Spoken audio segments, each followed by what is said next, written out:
Subscribe कीजिए आपके अपने YouTube channel education for CBSE को और बेल आइकन को दबाइए ऐसे ही वीडियोस देखने के लिए। अब प्यारे बच्चों हम लोग पढ़ेंगे reaction with acid and reaction with base, यानी कि जब हम लोग मेटल को जब किसी भी मेटल को हम लोग एसिड और बेस से रिएक्ट कराएंगे तो क्या होगा। तो उस केस में ये सबसे आसान, इससे आसान कोई हो ही नहीं सकता। इससे पहले बता देना चाहता हूँ एसिड और बेस के बारे में पता है ना। एसिड क्या होता है हम लोग 7th में ही पढ़े थे, जिसका टेस्ट शावर हो। और अच्छा आप लोगों को बताना है कि एंड की स्टिंग में यानी चूंटी के यानी चींटी के स्टिंग में कौन सा एसिड पाया जाता है, फॉर्मिक एसिड। तो ये सब हम लोग पढ़ चुके हैं, देखिए 7th में ही पिछले क्लास में पढ़े थे ना। हाँ, तो जब हम लोग मेटल को एसिड से रिएक्ट कराएंगे तब क्या होगा, हाइड्रोजन प्लस में हीट एनर्जी बनेगी। जैसे जब मैं एक एग्जांपल ले रहा हूँ, जैसे कि यहाँ पे देखो एग्जांपल दिया नहीं।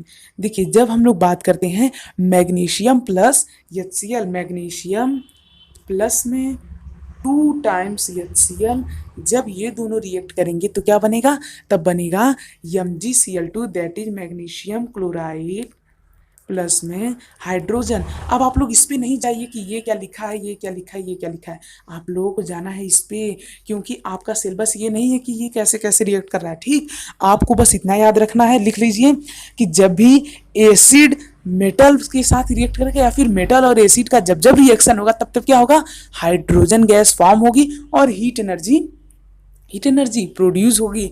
और इसके साथ साथ जब बेस के साथ रिएक्ट किया मेटल तब क्या होगा, जब बेस के साथ मेटल रिएक्ट करता है तो उस केस में रिएक्शन होता ही नहीं है। अगर होता भी है नहीं होता है, एकदम से नहीं होता है। फिर भी केमिस्ट्री इतनी पागल है कि कुछ ना कुछ एक्सेप्शन छोड़ जाती है। एक्सेप्शन देखिए क्या है, जो सोडियम हाइड्रोक्साइड होता है जिसका फॉर्मूला होता है NaOH। ठीक, नोट कर लीजिए सोडियम हाइड्रोक्साइड, और इसके बाद हमारा पोटेशियम हाइड्रोक्साइड जो होता है KOH।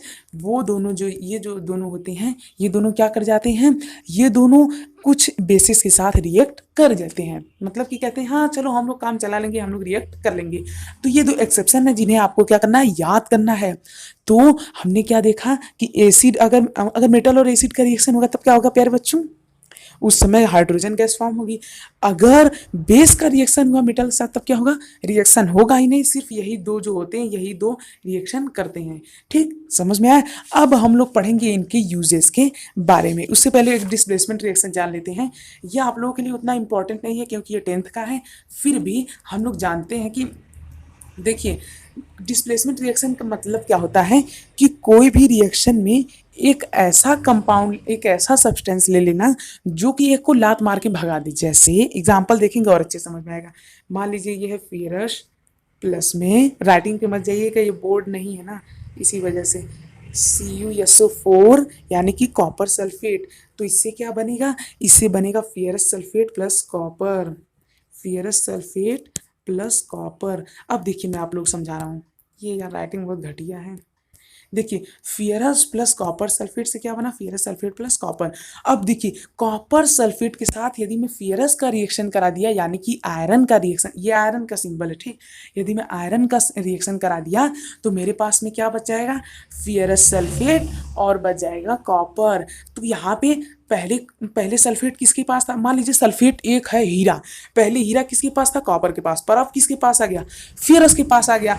तो फेरस ने कॉपर को लात मार के भगा दिया और वो हीरा ले लिया। अब चलिए एक और एग्जांपल ले लेते हैं। जैसे कि मैं मान लीजिए एक एग्जांपल ले लेता हूँ, Fe नहीं कोई दूसरा, Fe तो बहुत हो गया यार, हाँ जिंक ले लेते हैं, सबसे आसान होता है।